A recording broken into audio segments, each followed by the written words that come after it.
You are watching T Radio V, radio in TV.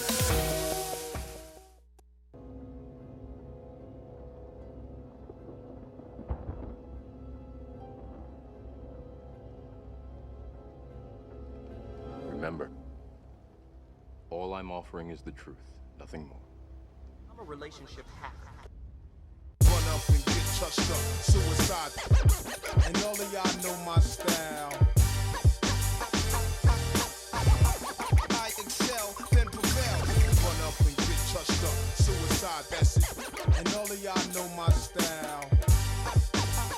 I excel, then prevail.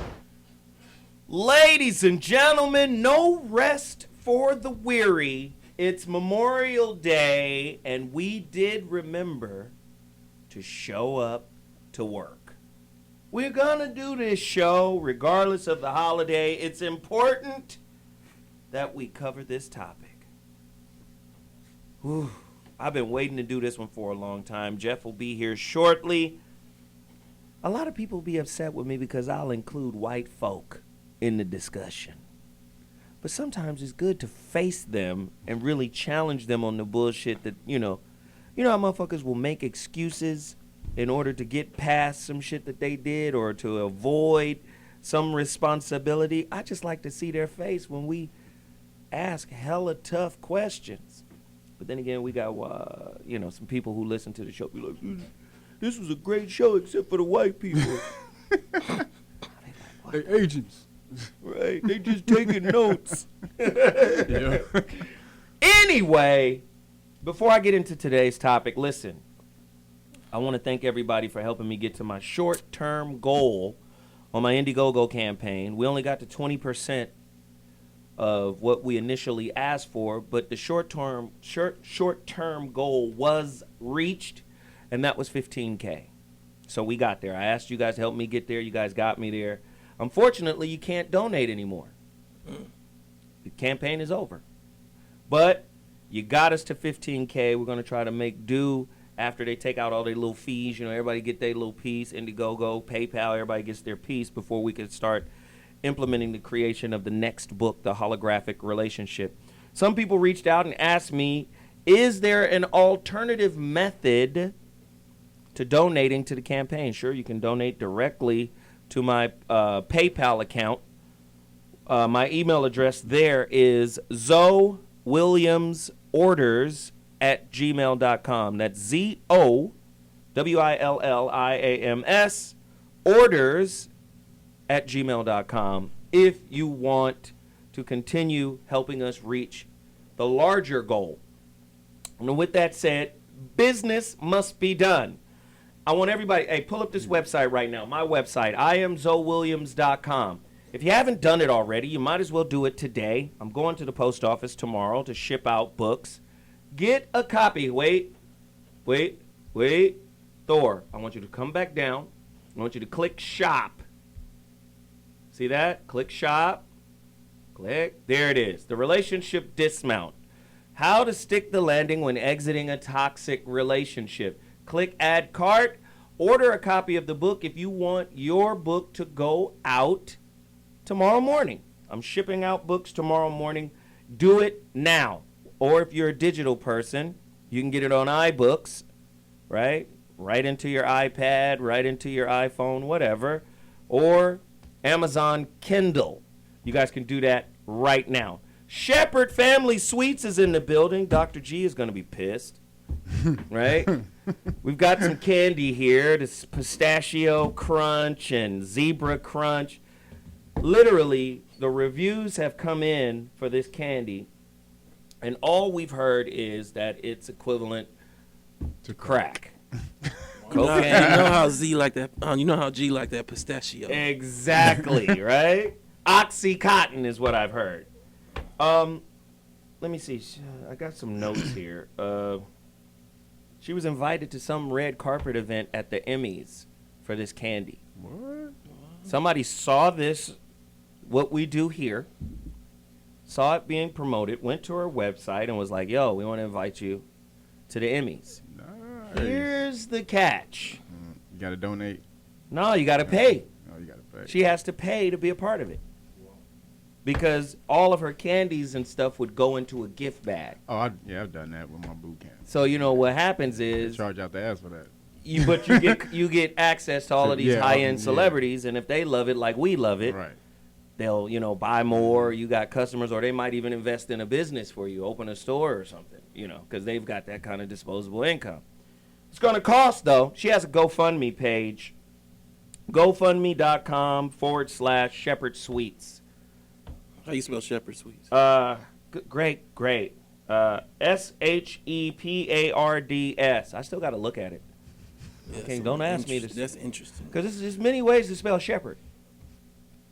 There's a couple of different kind of shepherd clans out there. SHEPARDS, right?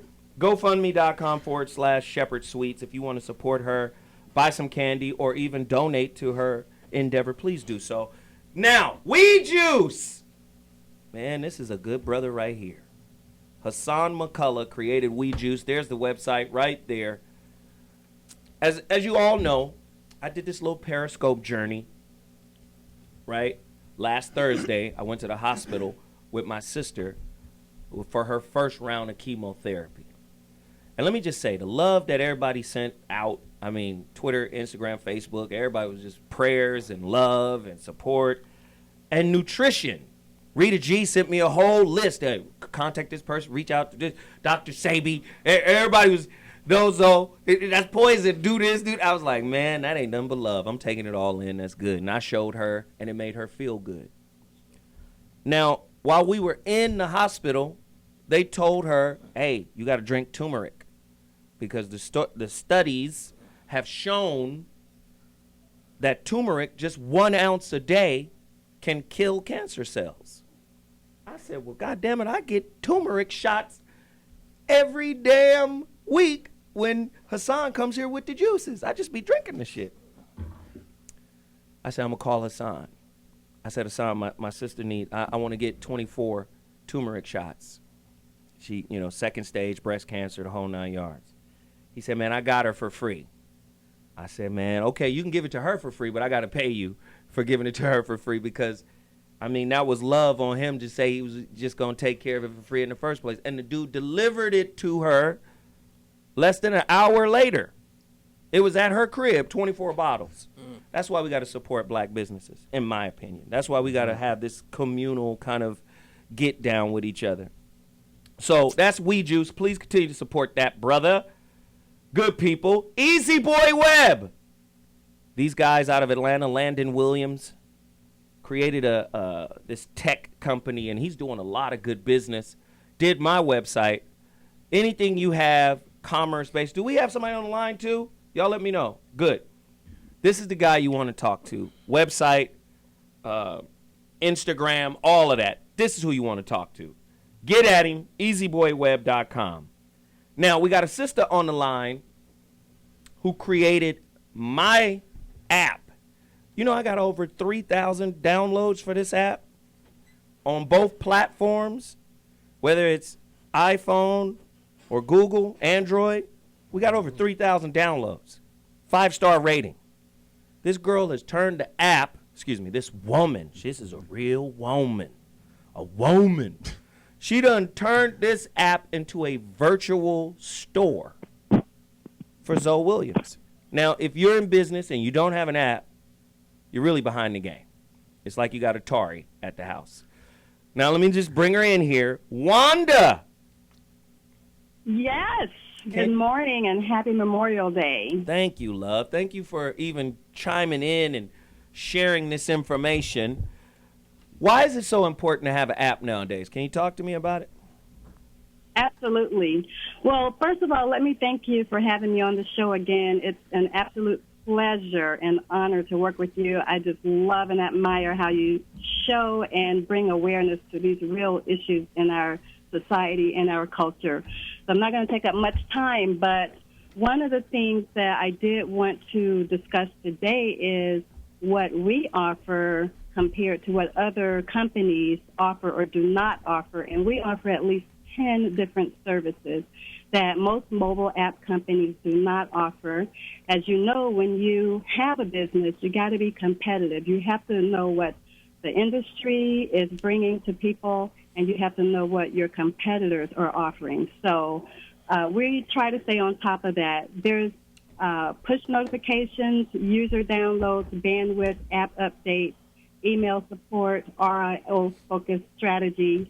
And I'm just going to go over a couple of things that are very important. One is the push notifications. Many companies only allow you to use 2 per month. And that's one of the most important reasons for having a mobile app, because you need to bring messages to your audience. And so they make you pay a lot of money to be able to send out your push notes. Well, we offer unlimited push notes, and we also have a couple of assistants who will help you to put your push notes together, pre-program them in your system. We have one guy on staff.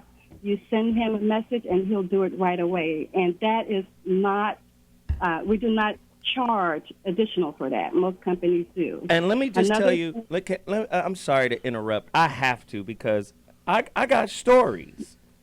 Let me tell you how integral the push notifications were. We're pushing in the last few hours to reach the 15,000 mark on our Indiegogo campaign. I reach out to Wanda. I say, Wanda, hey, we got to send out some push notifications. She typed them up right there. Only 6 hours remaining. If you want to get involved, instantaneously shot out to the thousands of people who downloaded my app. And right after she did that, the donations started coming in. Then she programmed another one for an hour later. Only an hour left. You better move now. Then 30 minutes after that, she programmed the thank you note. I mean, this is real business going down. So I got real live stories. She's serious about this, and they're unlimited. It's really dope. Tell them what the name of your website is. Mindblowingmobile.com. There it is. Wanda Trotter, a sister, a double minority, doing business. Y'all got to get at her. Apps extraordinaire. We appreciate you for calling in, love. Thanks. Thank you, too. Have a wonderful Memorial Day, everybody. All right, we'll be talking to you guys soon. Now, final thing. LaShawn Grice, a comedian, actress, writer, host, has a new book that I'm gigging off of right now. Pull up her website, LaShawnGrice.com. Scroll over there. You see it right there. Get a little download right there. LaShawn Grice. Side Chicks Unite is the book. Please, please, please support this young lady's business. She's got a great book. You should read it. Check it out. We're going to have her in here one day when she's in Los Angeles. So that's LaShawn Grice, author of Side Chicks Unite, LLC. Please support the movement. Now I got to run through these real quick. RBGTs. I'm wearing one of their T-shirts right now. Some old fly continental shift business. I love it. With the golden piece in the middle. You already know what it is. RBGTs, they got flyness going on. Please continue to support this movement. Also, Power in One Clothing. Great, guys. Please pull up their stuff right now. Power in One. It's PIOclothing.com. Look at that there. The girl in the middle. This one. Have her bathed and brought to my quarters at once. With that very T-shirt on. Oh, huh? Yes. Yes, we want her. Yes. Okay. Power in One Clothing. Please support them. Also, Freedom Paper Company. Gotta get with these brothers right now. Black people should not be wiping their ass with the toilet paper made by the white man. This is a black man who creates his own toilet paper company. Get your hands off of things, Jeff. You just walk in here. Don't put your hands on things. You feel me? Just start grabbing shit. All right. Freedom Paper Company. Brothers, sisters, go support them ASAP. Another great company I want you to support, AboveAverageCo.com. That's ABVAVGCO.com. ABVAVERAGECO.com. AboveAverageCo.com. ABVAVGCO.com. These guys have some nice garments, very nice garments. Look at him. He's struggling. I just like to see him. He's just, oh my God, I almost got it. Here it is. There's the website. Right there we And a lot of stealing going on. Jeff is in the building. All right, a lot of stealing going on. All right. Go ahead. I know you. I told you to wait till at the end of the show, but you just going to try to force your way in because you Aries, huh? You got horns and shit. Huh? Aries. He got horns and shit. That's what it is. That's not They go another nigga with horns. He Taurus. Oh, yeah. And we get down. Yeah, we get Go ahead. So I just got the realniggaz.com site up. So I have Dragon Moore t-shirts and hoodies for sale on there. Also on All Rights Reserved t-shirts. So you guys can go there and check that out. Also 3bbootcamp.com if you guys want some training, you want to learn how to box or kickbox, just hit me up. And Zoe, at the end of the show, tell them what happened, Zoe. How you cheap shotted me. I didn't cheap shot you. Oh, Anyway, it's going down. Zoe cheap shotted me Friday. Zoe cheap shotted me Friday. Damn on so now he has to get 3 shots at the end of the show on camera. So I might get 3 shots. Depends on how I feel. Shots. 3 shots with the body protector. Yeah, with the body protector. I was wondering why the body. Yeah, the body protector right there. with the trans. All right, look. We're 2 minutes over. We got to go. So we'll be back at 2.2 with the topic. Make sure Darth Vader gets that juice.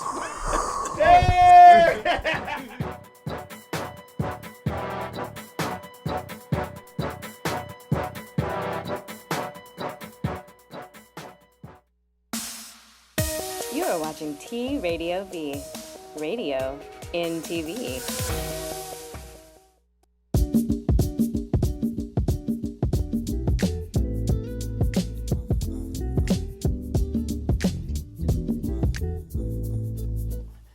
Everybody knows that relationships, when they break down, can be extremely hurtful, disappointing, frustrating, and the cocoon was, the concept of it was created from a poem I wrote called The Human Chrysalis in my first book, The Rebirth of Seeds.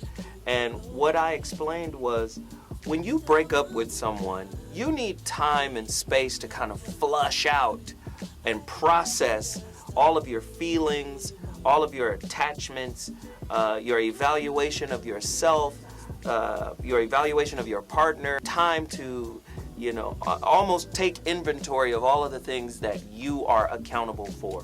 So in chapter 3, the cocoon is designed for you to go inside and work out these, particular problems or issues, and not only work them out, but actually take ownership of them before you jump into something else with someone else.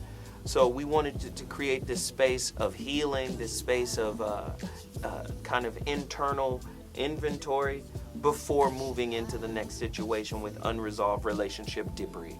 You gotta let it go.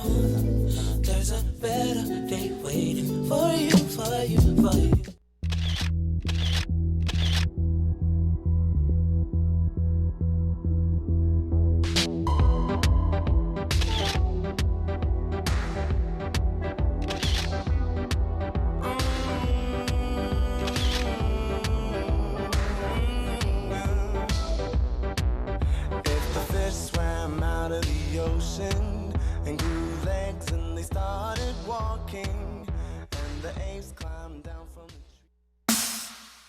You are watching T Radio V, radio in TV.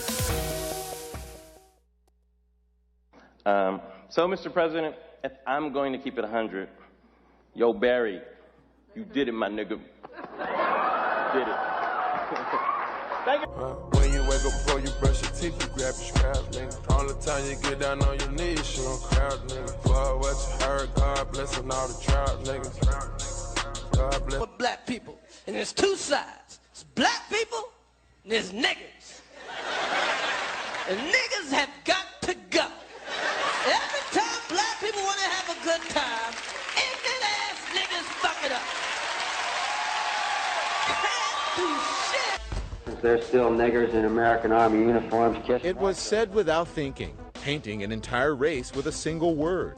But it wasn't always a slur. Originally, the Latin Niger just meant black. Cock-a-doodle-doo, nigga. But at the dawn of America, Niger became Negar to describe some of the first shipments of African slaves. What's your name? Kunta Kinte.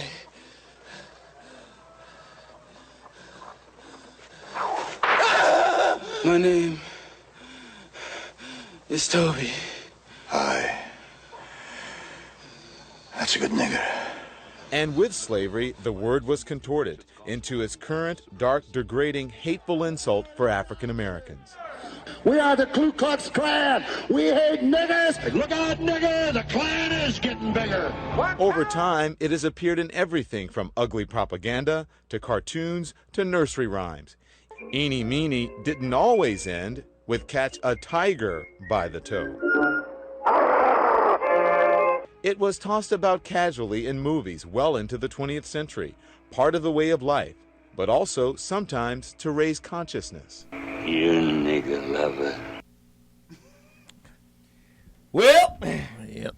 That brings us to today's topic, and I think it's an important one to have. And it isn't just about the word. So many people get caught up on the word, right? Yeah. And, you know, we've talked about this before. They only take the word back historically to a certain point, right, when in actuality the word goes back further than the historical point they would like to begin at. Yes. So that's another argument. You mean kind of like they do with the Bible? Yeah. Right. Don Lemon, yeah, So- he wasn't doing shit with that. But then we also have to talk about the mentality that the word represents, right? So there's a particular mentality. But this is what I've always wanted to talk about. What is a good, upstanding black person? It's clear what a nigga and a thug is. Right. But what is a good, upstanding black person in context to American culture? To whom? Do you understand what I'm saying? To whom? Because that brings to mind what Malcolm X said. You just not going to let me set up the show? Oh, I'm But go sorry. ahead. Oh, I'm going to let you finish. Go ahead, Mike. Malcolm. Talcum X. Talcum. He do be having that baby. Really? Go ahead, Talcum X? Does anybody else see a cartoon character of a little baby that's like that? Malcolm X, but he little? You be Talcum baby X? powdered up. Right? Anyway, Malcolm X said, here's can't the get it out problem your head. with white folks. Oh, yeah, I'm going to write Talcum X. What do white people call a highly educated lawyer getting on the elevator? They call him a nigga. That's what they call him. So it depends upon who's calling. Right. It depends upon who's saying the word. So I got a couple questions. Are upstanding, quality, black U.S. citizens merely diet white supremacists? Go along to get along with the program that's in place. Brotherhood light. Know your place. Keep your head down. Keep your head low. Oh, my Lord. Get through it. Are they merely diet white supremacists? I'm just asking. Master say be here tomorrow at 9. What's your definition of a good, upstanding black citizen? I'd like to know that. Would a Bill Cosby conviction mean the death of the ultimate image of a good black person? I would like to talk to you. Would Bill Cosby then be a candidate or the perfect definition of the word nigga if he's convicted? He got a felony if he convicted. If he got a felony, that's a nigga. Niggas got felonies. How about it? According to the definition of what they said, nigga is in context. No, not what they said. What Pound Cake said. The Pound Cake speech. Bill Cosby's big speech. According to what he said. Ugh, that hurts. You know, fell in his own hole, huh? Is the socially affluent and well-educated black person immune to the effects of or safe from white supremacy? Because a lot of times, the affluent black got a lot of shit to tell you about what you're doing wrong and what you should be doing and how you should be living your life. And they have this sense of... Pull yourself up from your bootstraps, like I have. As if white supremacy won't fuck them over. Or hasn't already. You see? What is the difference between good black people and niggas? That's today's topic. The Civil War begins. Who wants to start it off? Let me- Jeff? Go ahead. You want to do it? Let's get the nigga in first. Yeah. Let's get the niggas in. Let's get the niggas in. You can't say that with that shirt on. That's too. Come on. What? No. Come on, bro. The nigga mean king. Oh, okay. Yeah, Ooh. God. How about that? I come from both sides of the tracks. I was raised in Chicago, which is the pimp, player, hustler, nigga academy. And I also had the opportunity to live in the suburbs when I got a little older. Then I joined the Marines, went around the world, which I must say in the Marine Corps, they really, racism is way up. Because on the common level, they look at all of you motherfuckers. What y'all all got in common is none of you got straight A's and none of your parents are rich. If either one of those was different, you motherfuckers wouldn't be here. All you have to offer the Republic is your flesh. So we just look at you like ants. They don't really deal with you that way. So I kind of got to see people and see black people try to navigate this bullshit. And to me, you supposed to always have your nigga card handy. I got mine handy. My nigga's in a glass case. Like, you fuck with my kids or break in my house or say something foul to my wife. Now here come that nigga right there. The nigga card. That Break nigga, glass. I put my nigga in suit case on. of I would emergency. like Clark Kent, nigga. Welcome to the show. A good friend of ours, brought to us by Dr. Mark Goulston. The brother's name is Jabu, right? He's from South Africa. He's an artist. Oh, welcome, brother. You can find his website, artistjabu.com. You have to go and spell Jabu. Jabu. Jabu. That could have been. Don't confuse yourself, Jeff. Has this man disbanded the Ku Klux Klan? Interesting. Jabu, what is your take on today's topic? I was part of this delegation. Speak into the mic so they can hear you, bro. Hey, everyone. I was part of the delegation to disband the KKK earlier this year. So I'm hoping that the American government will pass a law to charge anyone who follows this organization as a terrorist organization. Wow. To me, just the distinction between the two, the nigger and the black man, or the nigger is the uneducated slave and the black man is the educated slave. They're both in the same place. Wow. In society, they just don't realize it. That's ugly. That's ugly. Antonio? Yeah, for me, I grew up in L.A. and I grew up on 2nd Ave, 24th Street. That was real hard BPS hood over there. Black Peace Stone. I did the doc on Rick, and we're gonna show a little bit, Mm-hmm. and that's where he first saw Dope. So Dope kind of found his epicenter right there. But Marvin Gaye died down the street at the same time, so it was like this little center of interestingness. So for me, what I saw is that like in the early '80s, L.A. really exaggerated the difference between being a good nigga and a bad nigga.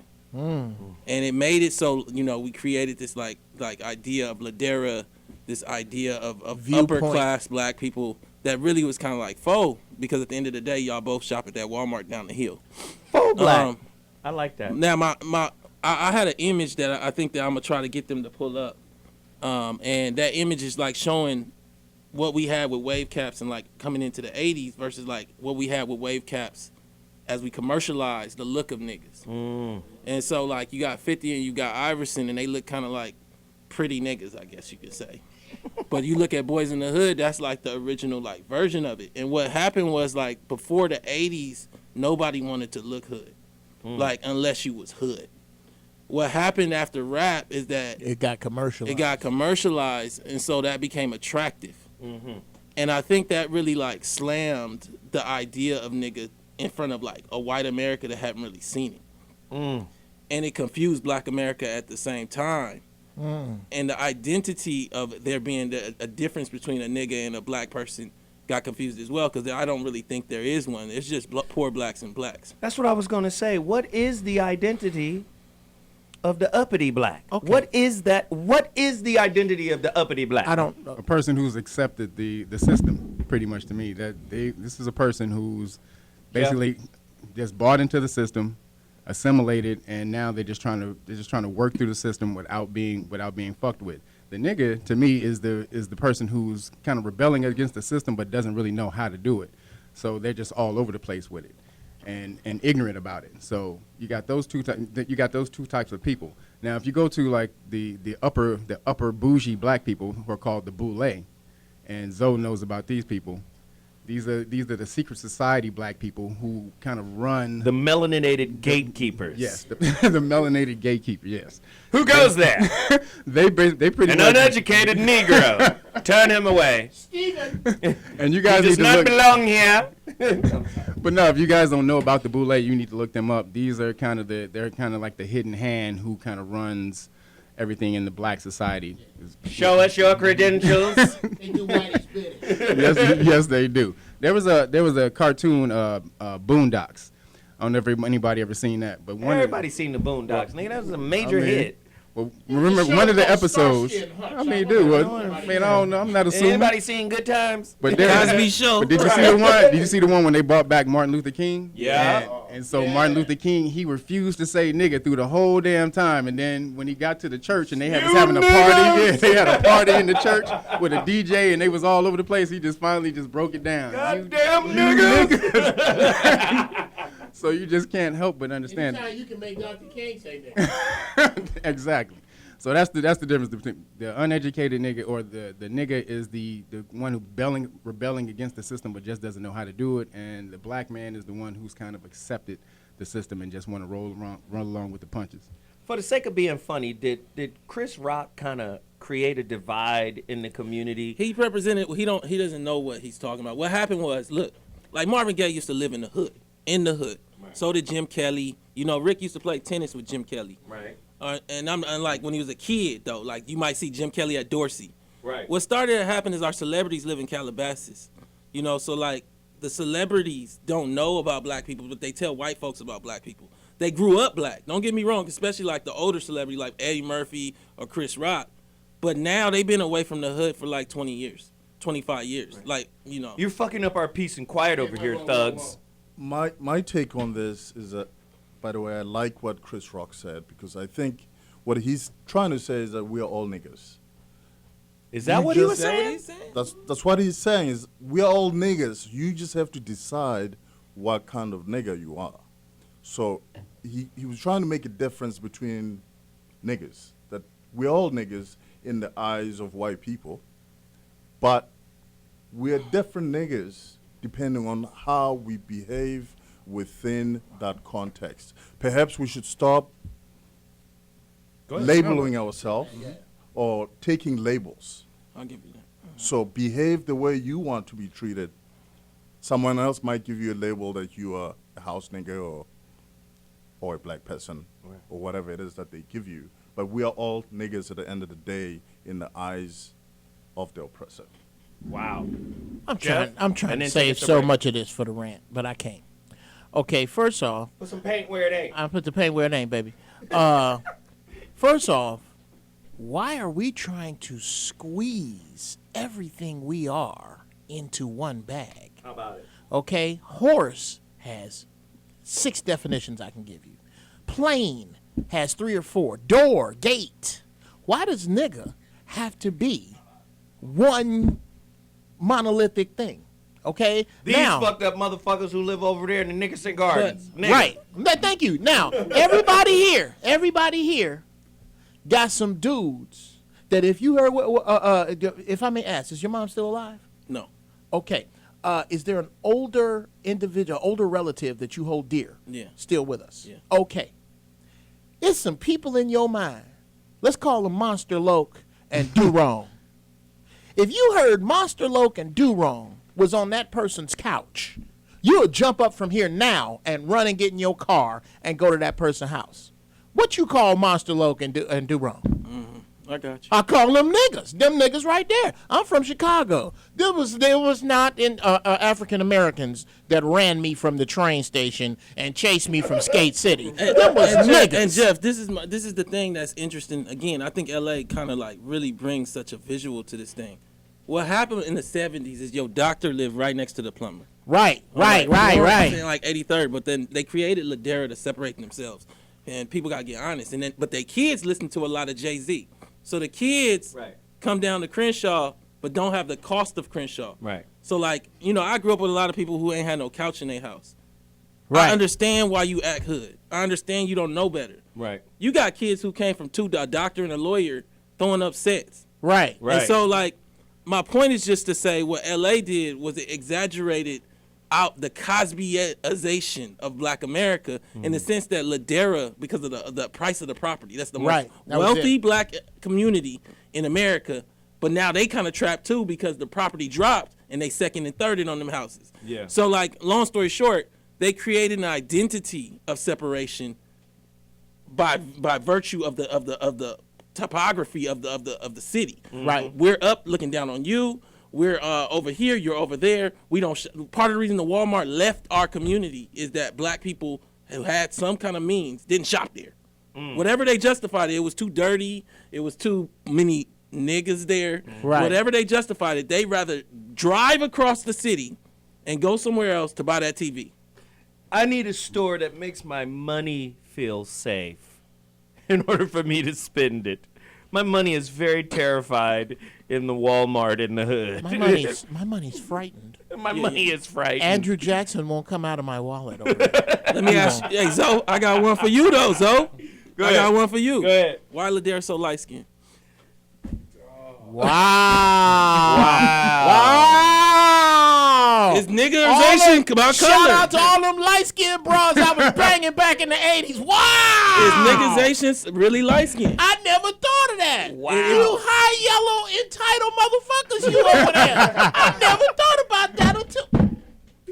Hey, listen. Holy shit. We got to take a quick break, but when we come back, the Civil War continues. The battle between good, upstanding, law-abiding, translucent Black people Translucent. and niggas. We'll be back at 2.2 T Radio V. That's radio and TV. You know how many translucent bitches I was hitting back? Words are sounds. The sounds of these words existed long before the Caucasian or the European race.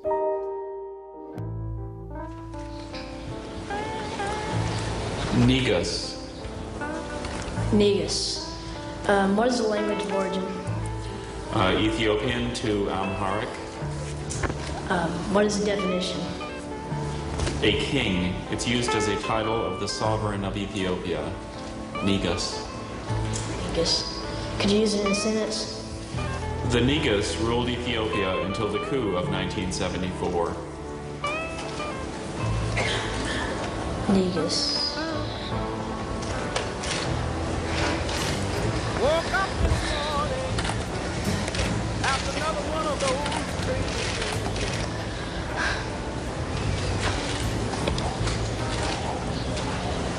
Could you repeat the definition? A king. It's used as a title of the sovereign of Ethiopia. Niggaz.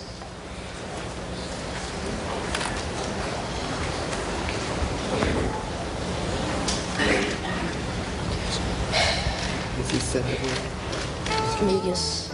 And Andrew, would you say the word loudly for the judges? Niggaz. One more time. Niggaz. seems like everything is lost. I got a cold-hearted, wrong-doing woman and a slave driving bone. I can't Niggaz. N-E-G-U-S, Niggaz.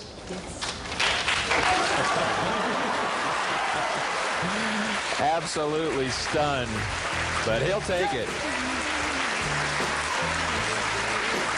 Again, when in doubt, sound it out. Spell it just like it sounds, and it pays off every once in a while. Hey, what's up, y'all? This is Hakeem Green. I'm here with my partner, Baba New. This is Baba New Harry. And we're going to jump into this debate, this conversation the origins of the word nigger. There's a misconception that Europeans created the word nigger. And through our research, we've discovered that that word is as ancient as language is itself. And we're just gonna shoot you a couple facts about the origins of this word and how it's developed and changed over the times. You know, first of all, you just saw a video it was the National Spelling Bee that's held every year. One of the words that they had to spell, this one young man had to spell, was the word Niggaz. And you see, he spelled it right, but in the process we learned out the meaning of Niggaz is an Ethiopian word and it means king. These sounds, aka words, existed. Niggaz, N-E-G-U-S, Niggaz. Now you see, Niggaz, niggas. It's the same word. And these syllables, aka sounds, put together as words, were there before the Caucasians. To be a king or a naga, a serpent king, was to have your third eye awakened, for you to be conscious, for you to be aware, not to be asleep. You couldn't be asleep and be a naga, Niggaz. This book is called The Natural Genesis, and one of the things that Massey uses is what he calls typology, where he goes over words from several different languages and he shows how these words are related. One of the words that Massey goes over in this book is the word naga or naka, and this word is associated with darkness or dark skin or blackness, and so on and so forth. Is also connected to serpents and snakes. So the word naga or naka, if you understand that ancient people didn't write with vowels, so the important thing in the word naga is N and G. Well, to backtrack, when you talk about vowels and etymology is the science of words, is what professors and doctors who are into words, studying words, what they use to trace words back to their origin. When you use etymology, vowels don't count. So if it's N-E-G-U-S, N-A-G-A, N-I-G-G-A, N-I-G-G-E-R, and all the different variations, you still end up with the same consonant root, which is the N and the G. We also came across some research where the N, G, and the R, which would be Niger, in ancient Kemet, is the word for deity or God. And that makes total sense because Niger sounds like nature. And God's real existence is expressed naturally. God exists in nature. People who were looked at as manifestations of a natural God, of a real and living God, a true and living God, were Negers. All right, so this is how we described ourselves. This is how we saw ourselves as connected to a higher force, to a God force. So you see, this word has been around for a very, very long time. We know the word Inga means queen. There's probably some queens out there right now named Inga. Remove the I, N-G-A. Inga, where we get the word Nzinga, means queen. So this word has been around with us. All these words are familiar. We've heard these words in different pronunciations and different forms, but they're all linked to the same thing. Real quickly, I want to just run down some African words that have that N-G, N-K root. Definitely. So people can really get the gist of what we're talking about, because what we have to stop doing is giving our oppressor credit for our creations or seeing the world through their eyes. I think a big part of the problem is that we've accepted their perception of who we are, and we're running from ourselves and their perception, when we should see ourselves for who we are and then be proud.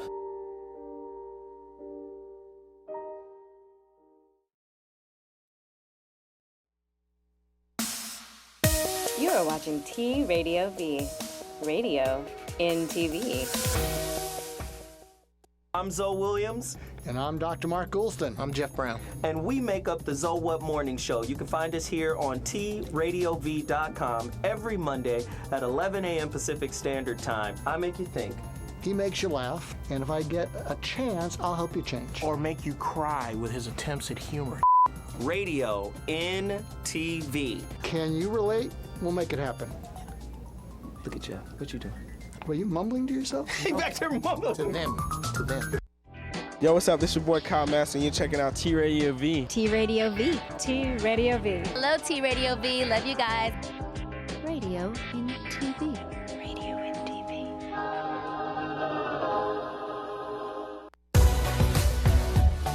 Hi, I'm Plastic Martyr, and I've got a new show called Just Like You on T Radio V. It's an inside look into my Hollywood life where I give you a sneak peek into a world of beauty, fashion, and fame. Illusions will be shattered. And of course, there's a little sex, hugs, and rock and roll. Be sure to check it out Wednesdays at 11, only on T Radio V.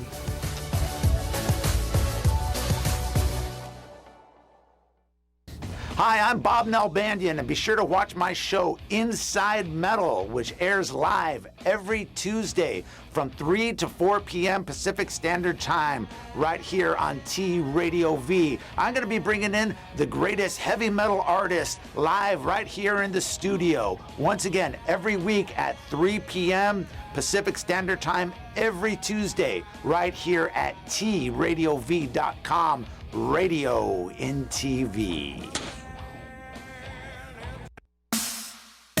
You are watching T Radio V. Radio in TV. Yourself instead of waiting for somebody to save your life. Food for the fire, your bitch ass was born to expire. First to the last, worst to the peasants to fail this class. Living with another man's foot in your ass. Turn around like this when you get. Why do good black folk think they're better than niggas? We got to deal with classism within the African American community. Because you've achieved some type of benchmark that was established for you, that was dangled in front of you like the proverbial carrot, and you were able to nibble on it a little bit, you somehow think you're better than those who have yet to grasp the carrot with their mouth? We want to know what makes good, upstanding black folk think they're better than their own people because they're not doing better than them educationally or socioeconomically or whatever. We want to know why this division still exists, why this civil war is now self-perpetuating. We want to know. Jeff, you're a GI. Yes. Were you given a GI Bill, and did you use it? I have not yet. We heard an interesting concept. What was it today? Okay. The concept that back in the day, and it sounds so plausible. Now, let's just say, because this happened in the 60s, we'll say. Yeah, we're coming out into the 60s. We'll say in the 60s. Me and Zoe go to the Vietnam War and come back home. We both get out in 1968. I wasn't born in the 60s. I was. God damn it! I was 3. Okay, I'm just an analogy because I was ether. Look here, dude. You were light skinned with green eyes. This is the point. I had an apartment in my father's left nut. Now, finish. Okay. With that image, I can't get out of my head that I can't fucking unsee. Let's just say we both come home on the same day at the same time, and both decide that we're gonna get post office jobs, and then both decide that we're gonna buy a house. There is statistical proof that shows that light-skinned black GIs were more inclined to get loans in certain areas. Wow. Over dark-skinned blacks. So, again. So there was colorism even in the military? Especially in the military.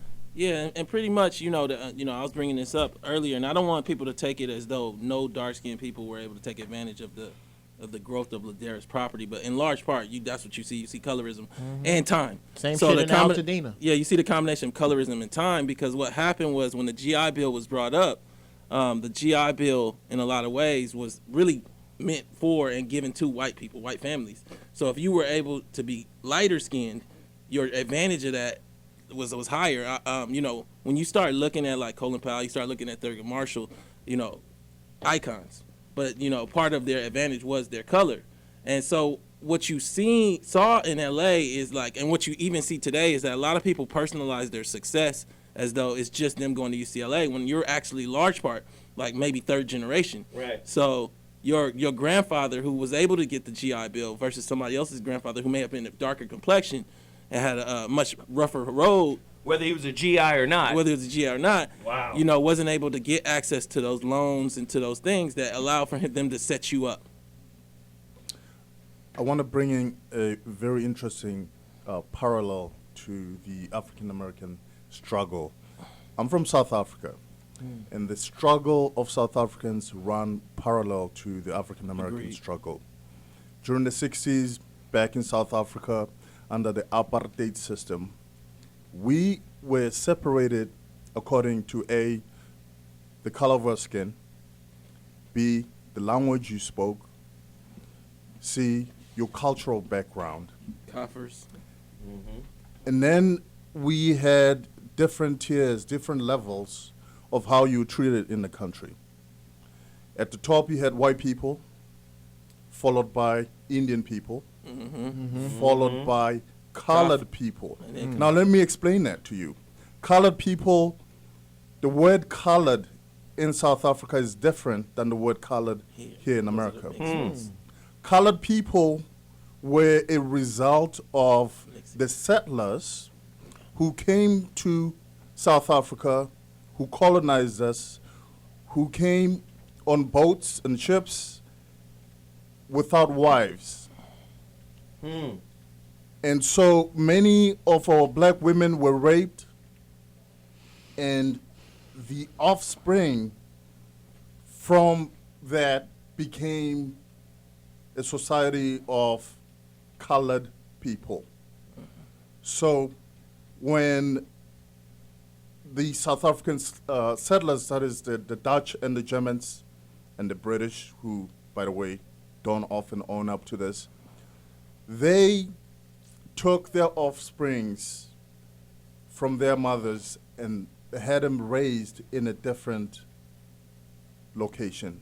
And then what's undercolored? And then what's undercolored in South Africa? Because undercolor is the black people. At the very bottom of that scheme is the black. Make sure to read Coffer Boy, whoever, everyone out there. That's a powerful book. So the word Coffer means nigger. Yeah, and I just got back from South Africa. You know, it was a blowout trip, but like I think the idea and the tell them the language. I didn't learn that till I watched Lethal Tell them the language. The language is called Afrikaans, which is a mixture of Dutch and German. It also borrows from some of the South African languages that we use. And I think what one of the things that's a trip about South Africa is the honesty of it all. You know, in this last 20 years since the Cosby Show, which we'll get back to in rap, you know, niggerism as we're looking at it became about poverty, and poverty got confused as success. So going to jail is successful. So you know, wearing this wave cap is successful. As I brought up the Thurgood Marshall and the Colin Powell pictures, if you were alive like in the 70s, didn't nobody who want to make money want to wear a wave cap. Nope. They had a tie on, and you might see a dude selling newspapers with a tie on, because that's success. We got really confused on it here because of the commercialization of like poor acts.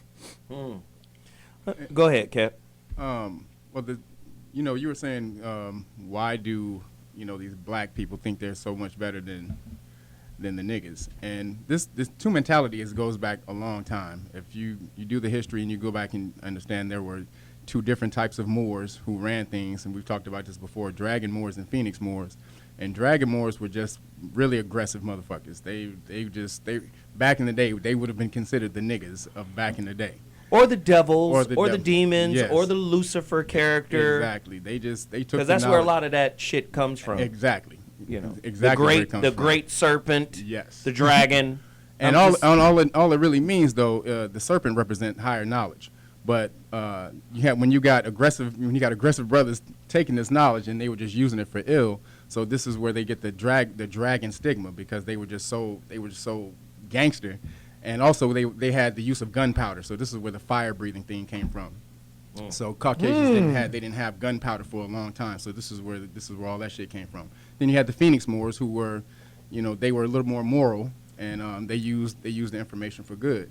Now you bring it on down the line to when something called the invention of the white race, and where there was no such term as white until 1691 in the books, and this had to do with Bacon's rebellion, Caucasian slaves and were servants. They were servants back then. They weren't called slaves. Caucasian servants and melanated servants, they actually lived together pretty much in harmony until Bacon's rebellion, where this dude Bacon, he kind of got them together, and they rebelled against the governor of Massachusetts, and then of Jonestown, the governor against Jonestown. Then they took over for about 9 months.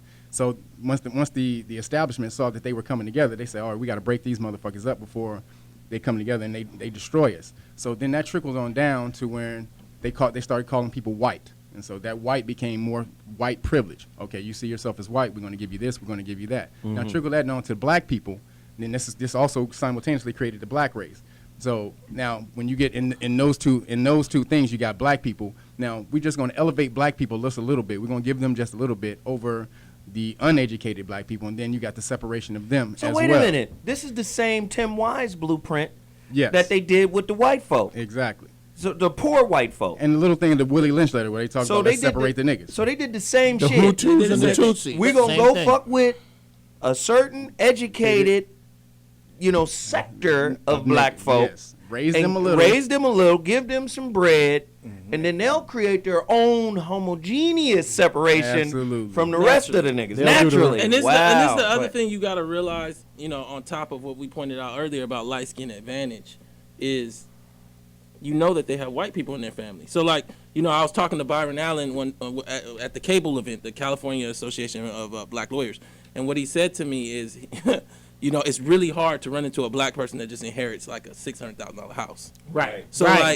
when you have white people in your family, that probability increases substantially. Yay! So by default, we're better. So we might be looking at Zoe, and he might have an auntie that's white. I'm not saying you do, but I'm saying, and I'm not saying that means you're going to get inheritance, because there are poor whites, but almost all the wealth is in white hand. We got to understand that. Right. I was telling Zoe just this week, white people in this country own 98% of the private land, worth 97% of the money. I wrote a piece on inequality.org about it. Black people own 1% of land, 1% of private lands. And so, when you start dealing with that dynamic, what do you think happens when they die? That land goes to white people or a family if you're black, if you're mixed. And what else had that land could fall in the hands of others, especially if you marry into interracial movement. Great movie. That's a great movie. Dude died. I want to go back to your point about how people were separated, and give another example from South Africa. Black people in South Africa were separated according to their cultural groups. If you were Zulu, you had what they call a homeland, where you would stay. If you are Sotho, and these are different groups that I'm mentioning. If you're Sotho, you would live in a certain area. If you're Xhosa, you would live in Cape Town, or in the Cape Province. Hit them with that Xhosa one more time. Xhosa. So all these cultural groups lived in different areas, right? And so the apartheid system would go and say to the Zulus, check this out. The Xhosas think they're better than you. So this is divide and Sound conquer. like Crips and Bloods. Divide and conquer. Right? That's exactly what and it they is. would go to the Xhosas and do the same thing and say the Zulus think they're better than you. So, and then they would also bring up the statistics of what group is larger. So the larger the group is, that group got more of whatever that they needed. The Zulus will get preferential treatment over the Xhosas because their group is larger. So that's how South Africa operates. And you know what's really, it sounds like a little easier to say Zulu. You know what's really fucking me up right now? What? the rudimentary kindergarten mind games always work when they come bearing gifts. Yeah. We'll give you more grain, more bread, more butter. Well, if you just turn your back on the unification of all of y'all. But it really works if your tree is bare too. Right. And so like fundamentally, like, you know, I was talking to my great aunt because me and Jeff, we had this great conversation last week, and I was talking to my great aunt about like black empowerment, black people having their own community, and we owned 200 acres in Brooksville, Mississippi. This is what she grew up on. Wow. The Moores and the McDavises. Now, for a month, you might live independently, but the coal man was white. So like fundamentally, the electricity man was white. They even had a rag man that came, and he was white too. So like you were independent, but you still were in an ecosystem of white empowerment. Can't get out the fishbowl, bro. Can't get out the fishbowl. And so I say all that just to say, like, black people really got to understand what the situation is at hand. We own less than 1% of the land. In South Africa, you know, I love that he's on the show. Mm-hmm. They were going to kill white people when they came back during apartheid. It wasn't like the civil rights movement. So they ended up getting 8%. Back, we gonna kill you. Yeah, they ended up getting 8%. They got 8% redistributed to them of land. Like the Brandon Boland joke. If I was Nelson Mandela, as soon as I was elected president, attention, white people. You have 45 minutes to leave Africa. But the interesting thing about that is you wouldn't be Mandela, because a lot of them don't really like Mandela like that. Oh, wow. Well, let me just say the Mandela after 27 years in prison. Right. The Mandela prior to that. Right. Yeah, I like that. This is why I always say to the Oprah Winfreys of the world, don't try to uplift the Mandela after 27 years. Yeah, he was great. I understand he was great. But it's an image and a version of Mandela you want to get behind. The one that's a peace is everything. Let's work together. The guy before, and I love the way he did his rebellion. He wasn't trying to kill people. No. He was trying to kill infrastructure. Yep. Let me blow up this building with these files and this information. Let me burn that shit down. So he wasn't trying to kill people, but he was trying to kill infrastructure. And Zoe, that's what's so interesting about niggas when you come into this concept of it is their version of nigga is so much more informed. You might run into a 17-year-old kid like in South Africa, and he'll just tell you about like the Zulus, and he'll tell you about Mandela, and he'll tell you like here what has ended up happening. This goes to our voter show as well. Is our niggas are just kind of scattered, and so like you know you can live over there on Cadillac. You can live in Cadillac, right? On Cadillac, and you gonna by the Kaiser, right? Yeah. If you decide that you gonna flock, you gonna rob like the poor little apartments. But across the street, those are $6 million homes. Right. And I'm not saying that you should go over there, but I'm saying it don't make no sense. Just 2 blocks away. Thank you. No, a street. Yeah, you just skip over it, bam. Robertson. I said that after the Rodney King verdict. If we was really organized, niggas should have been in their cars waiting on the verdict to head north on the other side of Wilshire. That's the way they are in South Africa. That's how they get down in South Africa. That's okay. Well, well, no, I just like to go back to you know, being in the same place. You know, going to black people and niggas. I mean, neither one of them, because of what you call yourself, and I've mentioned this I don't know countless times on the show. Because of what you call yourself, especially in America, you have no status.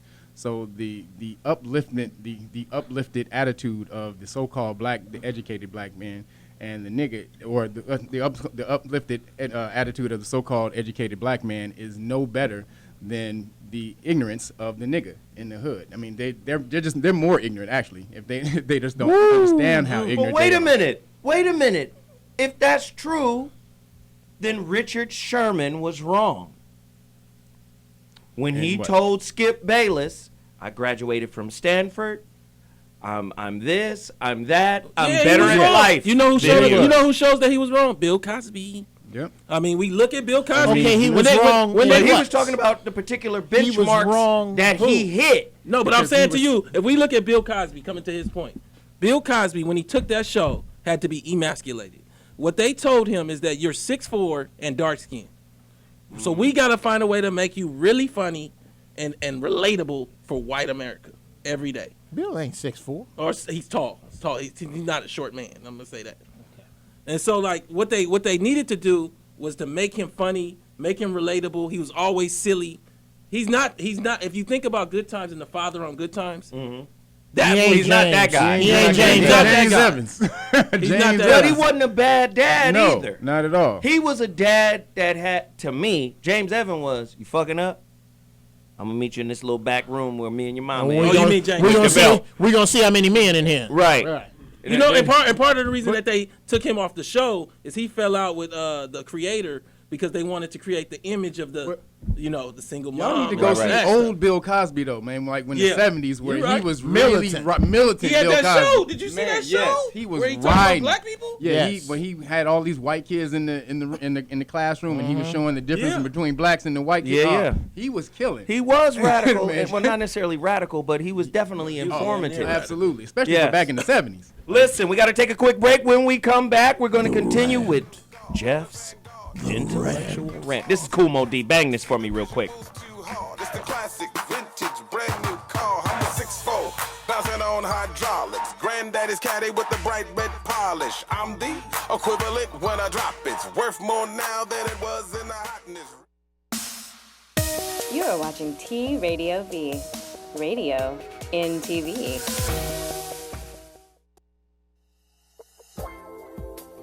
I'm Laura Samoza. I'm Sterling Gardner. And we are Between the Sheets every Monday here, 3 p.m., TRadioV.com. T Radio V.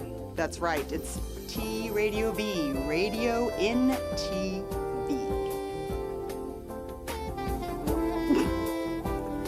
What is that face? She wants to see our hands.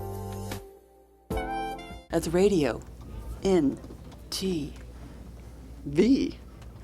Wah, wah, wah, wah. We're not a couple. Hey, my fellow thoughters out there. I'm Charles Shaughnessy. Check out my new show, Here's a Thought, with Charles Shaughnessy, August the 7th, 3 p.m. PST, right here on T Radio V. Now, you know I have a lot to say, but I want to hear what you have to say. So tune in, grab your phones, call me, tweet me, email me in the studio, and let's get this conversation going. Here's a Thought, starting August the 7th, 3 p.m. PST, right here on T Radio V. That's radio in TV.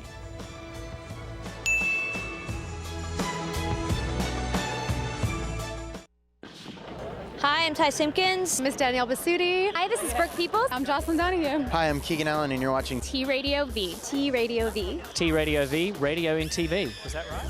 Yeah. Yes. T Radio V. Yo! T Radio V. Radio in TV. Radio in TV.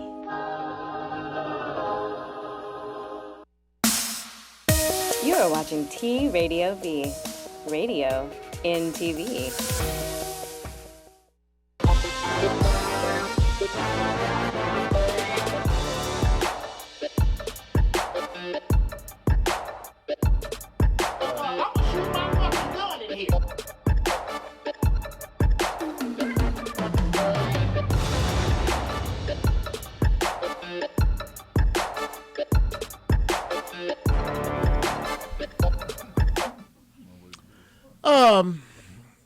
Very interesting subject today, as usual. I think what the big issue is here is that we're not looking at, we're trying to divide by decision black people and niggas. And I think we get there from this place. Does anybody remember the Andy Griffith Show? There was an idiot on there named Goober. Goober was a constant fuck up, constantly screwing up, constantly, almost as bad as Ernest T. Bass breaking out all the motherfucking glass. He was just horrible, this dude. But nobody in TV land or America land judged all white people by Goober. Whites are not judged by their goobers. They don't even have a name for them. They don't try to sell them neither. They don't even have a name for him. I got it. I'm fucking this cat. You just hold his tail. Now, they don't even have a name for this group of people. I just came up with it because it fits so appropriately with what we are doing today. Is that we try to delineate our idiots to the word nigga.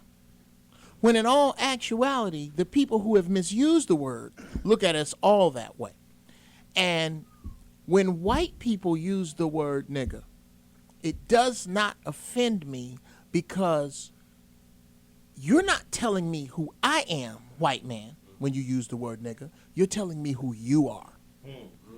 For you to even utter that word lets me know exactly who you are. I know who I am already. A tiger is a tiger. He don't give a fuck about the letter T. He out there on the Serengeti hunting antelope. He don't give a fuck. A lion, a zebra, they can't read and spell. That's some shit you coming up with so that you can mentally grasp what the fuck they are. Yeah! Hell yeah! Now, wow. You are not wrong for educating yourself.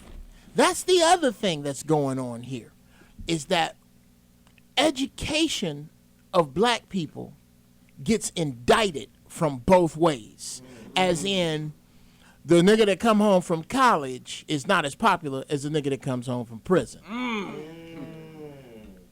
You are not wrong for educating yourself, black people who watch this show who think we're attacking you just because you had both parents. No. Right. No.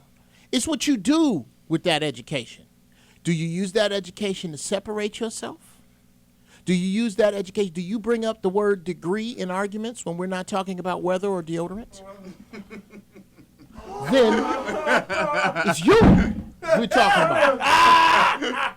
It is you we are indicting. I personally am indicting these people who live in a town called Altadena, California. I am talking to you, Altadinans. Here is what happened to Altadena. Your ancestors, your relatives, the people that really did it, came from Arkansas, Texas, Mississippi, Chattanooga. Yes, and they moved out here, and they got working class jobs. And what happened was somewhere around the late 70s, their real estate went through the fucking roof and catapulted them into the upper middle class, if you really want to believe class has anything to do with black people. They were catapulted into the upper class. In that orbit, the shit that broke off, whoop your kids' ass when they need it. All the shit that made them broke off, and they started to teach you from this Western world white folk, I'm going to talk to you, walk around with your kids on leashes type shit. So here's what happened. You went off to college because they could send you, but you didn't go off with any of the values they had. You went to college, learned how to step, came home, couldn't get a fucking job because you couldn't keep a fucking job because of the shit that your parents didn't teach you, not the shit they taught you in school or the shit you could have learned. You didn't learn any of that. So now you're sitting around in your parents' house waiting on them to die. That's 30 motherfuckers I know by name. If you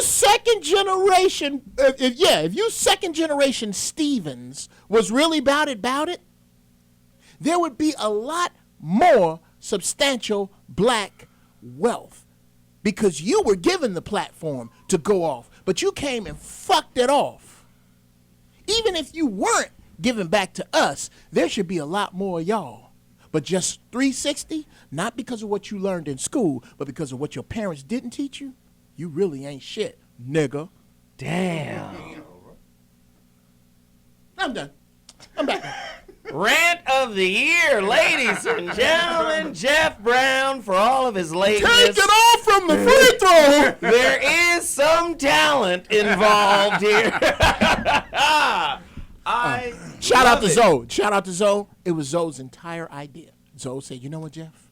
You got all this shit in your head, and you're not getting in the lane, I'm going to give you some room to just say whatever the fuck's on your mind. Just, I tell you what it was like. Zoe is Captain America. Have you seen the Avengers? Zoe is Captain America. And he's on the break. You remember the part where Captain America's telling everybody what to do? Iron Man, you go over here, and you go over there with them fucking arrows. And he look at me and go, and Hulk, smash. He brings up some great points, man.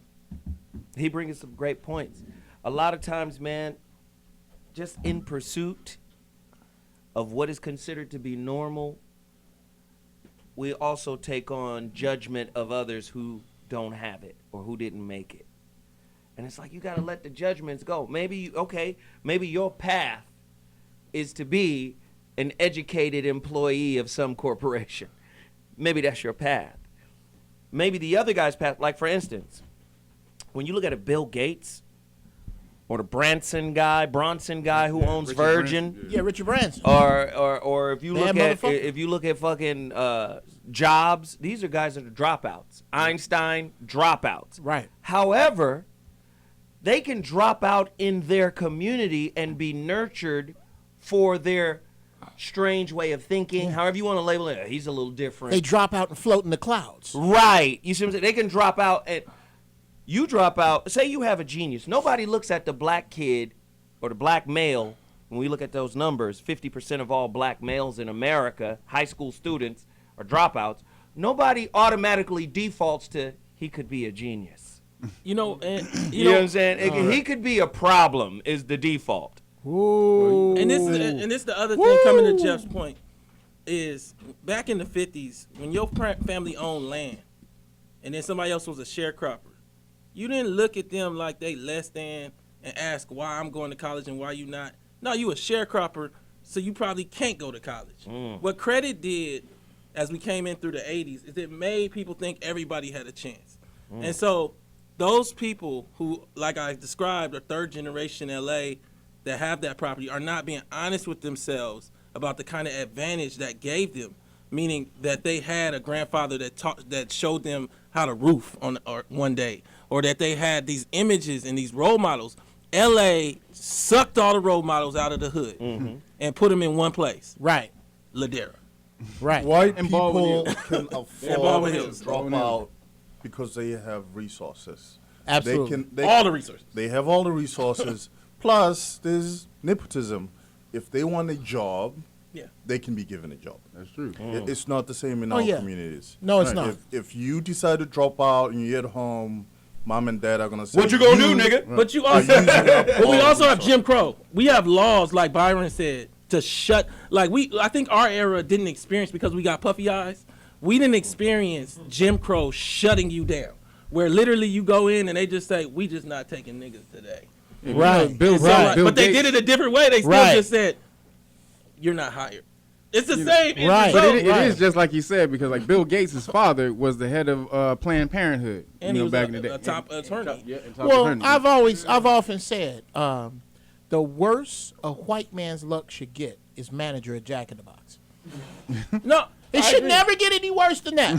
If you are, that's why when I see homeless white dudes, it's hard for me to give them money because I'm looking right at you, going, you need to work that shit out with your daddy. Right. You out here trying to prove a fucking because point. if you a white male and you failed, you really You tried. really ain't shit. You really tried. And that's you really went against the grain. If you had to white try to fail. and you fail, fuck whether you try. You really ain't shit. And this is the thing about the whole line. You're the next Bill Gates in the making, and Beyonce to say that. I mean, on one level it's aspirational, on a real level it's not taking into account. Zuckerberg didn't come from Compton. Stop telling yourself that Bill Gates came from Compton and that they just made all them billions from nothing. No, they was upper middle class white folks that then dropped out of school that had already been exposed to computers and to business from 10 and 11 years old. So his brain mode was already like Bill Gates was using a computer before, like they had computers everywhere. And so like I'm just saying all that just to say, when we look at LA and you go to Skid Row, 60% of the people down there are black men. We only 2% of the city. Large parts of them are dark-skinned black men if you really look. Yeah. And so, like, ain't no El DeBarge looking niggas down you know, yeah. I've been down there. I was looking for Zoes. I give stuff away. I want those Zoes down here. Ain't no Zoes down there. No Allen Houstons. Ain't no yeah. If they are, they got air mattresses. The tents though. Hey, you got that little house? You seen them little houses? All they shit is sponsored by Coleman. They got the Coleman tent. No, air mattress. Hey, they over there. They got an upper class. Right. The upper class homeless crew. Like we live on 6th Street. We wash our asses at least twice a week. At least like you do. Stop it. Manicure Mondays. Problem.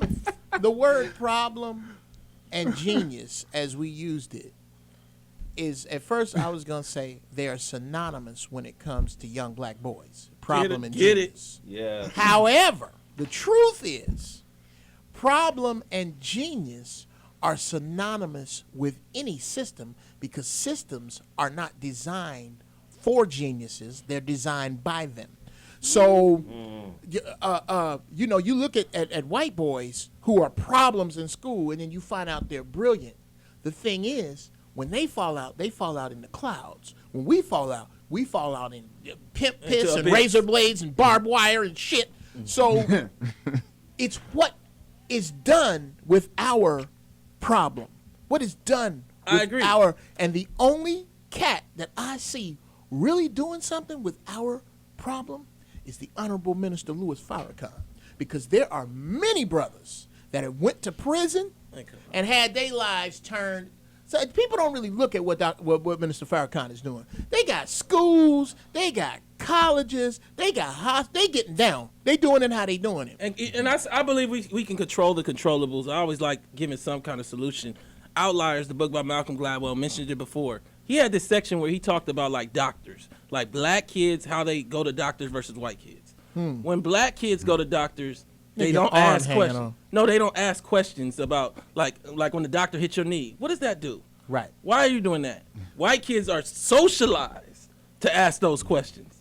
And what ends up happening is that society, when we ask those questions, sees us as a threat and combative.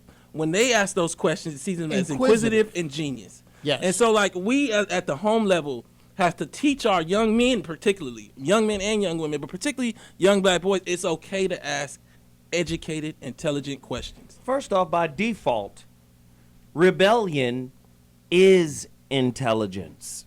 Right. Tell them about your son. We have to understand that. Yes. Speak on the young line. We've been taught going along to get along is the least path of resistance, which equals success. But that doesn't equal understanding, contextual understanding, or growth. See, that's the smart thing to do when you're in survival mode. 9 times out of 10, smart is safe. Intelligent is reckless. People don't understand that. People do not understand the difference between smart and intelligent.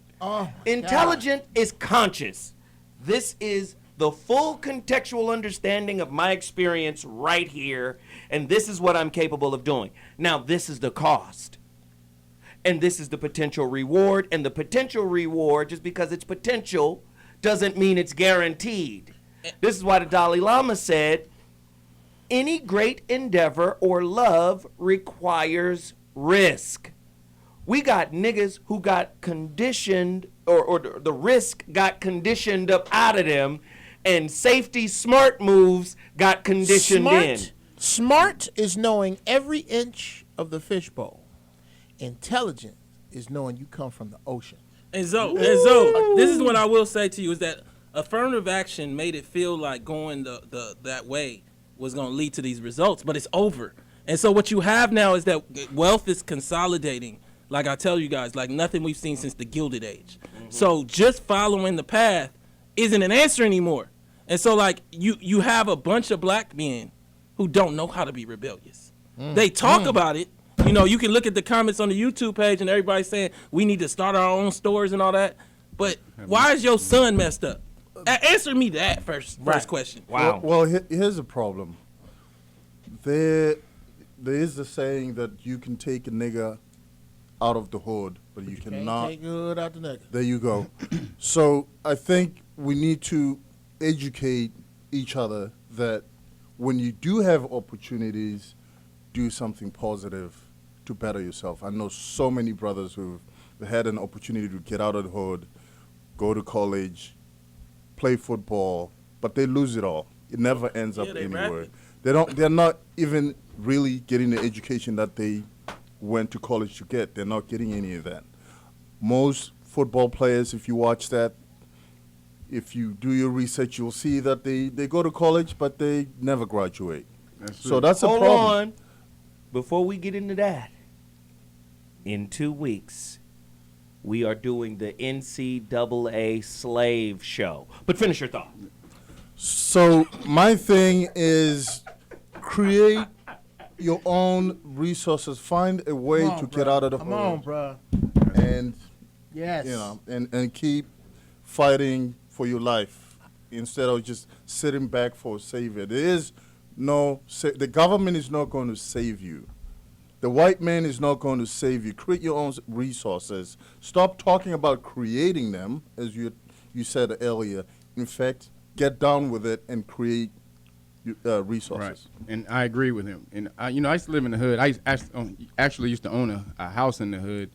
And that big green one. Yeah, that big green one. I remember that shit. I did a lecture at your house before. That shit was cool. And no, it's all good. But I lived around a lot of Crips. And actually, I rented my house out. I rented 2 rooms, one to a Blood and one to a Crip.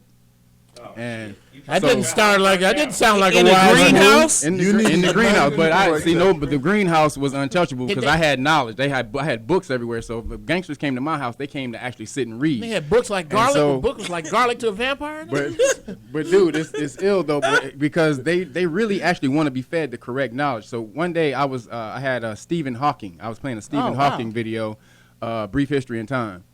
And it was 15 gangbangers, Crips, killers, all over there, and they were sitting in the living room, quiet as a church mouse, all focused on what Stephen Hawking was saying. And I just stood in the back and I just looked and I was like, man, this is really what they want to be learning. Oh yeah, this is what they want to be fed. They don't want to be out here doing this bullshit. Don't. And you give them the right shit, you give them the right information, and they'll just take to it and jump to it. And I wish we had camera phones back then because I would. The hood is an experiment. It's an experiment, okay? Project. The projects are an experiment. Yes. We're going to put all these people over here, and we are going to starve them for resources and see what the fuck happens. Yeah, we gotta run my trailer. We gotta run my trailer from the doc because it really just shows. Let's go. Where's the trailer? Now, Thor. Nobody. I want to see this trailer real quick, Jeff. Because it goes right to your point. It's gonna go right to your point, but hold that thought. I'm trying to figure out how fast they got it. Y'all got it? Let's go to the trailer right now. You know how they say that everybody has a purpose in life? Well, at one time I felt that selling cocaine was my purpose. We was starving, just looking for a way to succeed. The first time I seen rock cocaine was 1980. Murder rate was sky high. South of the 10 freeway was kind of a no man's land. So, we're selling it to the blacks. So you go into these neighborhoods, there's no cops, you can sell it where you want, and when they start killing each other, nobody cares. I was going through like $1 million worth of drugs just about every day. That's like gold. We can make a fortune. He was maybe the biggest guy in LA. Rick, Freeway Rick. Freeway Rick was getting his dope from a very big operator. I think we're into something that's bigger than us, something we really can't deal with. They had been trafficking on behalf of the United States government. She could prove what she was saying. The story was mind-boggling. When I was young, let me tell you how it was when I come from. As I've said before, no drug network will remain alive.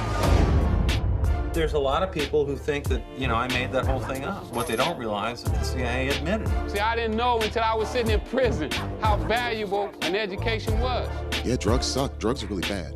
But the drug war is worse. You want to know a version of health? Be the only guy playing straight in a dirty card game. And that's what the drug war is. There are more people in prisons and jails today just for drug offenses than were incarcerated for all reasons in 1980.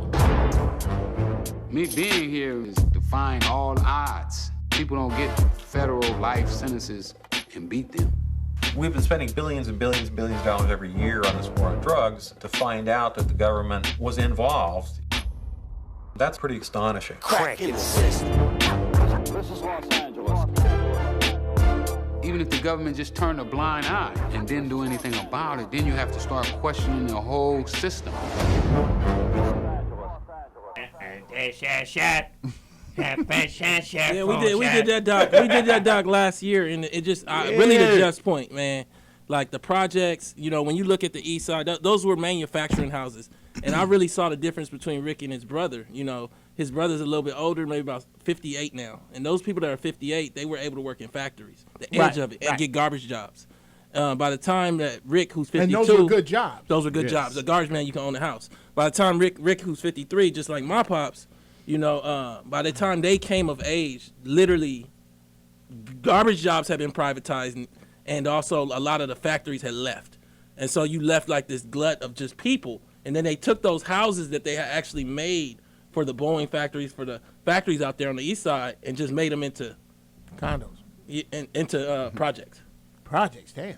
Yeah, that's how like Nick Cassavetes, the guy that did Blow, he went and did research because we were setting up the movie, and like that's how they made the projects. Those were old factory homes or factory housing for the people that worked out there. Wow. Really quickly, round robin. Jeff. Yes, sir.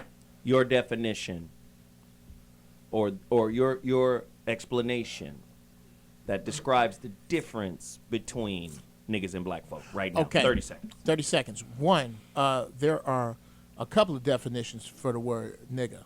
The base definition for me is the one that's most popular is any individual who only gives a fuck about himself and only gives a fuck about himself for right now. He does his motives, his moves do not equal anything for him in the future. His favorite two words are "fuck that."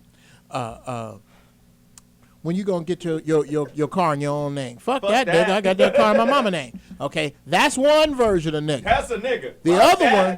The other one is me and my niggas. Kev, Zoe, Twan. Me and my niggas, okay? Those are educated brothers or individuals who have not lost sight of their individual blackness, of the fact that they have a struggle inside of this that they're not willing to ignore for a better zip code. Those are them the kind of niggas I run with. The kind that, you know what? Jeff Brown lives in a fairly decent house, but you want to see some shit, you go over there fucking with one of them old cars or one of his kids, and you're going to see a crazy nigga with Eddie the Machete run out the house. Wow. Jabu. We are all niggas. Yeah. In my heart. We are all niggas in the eyes of the system.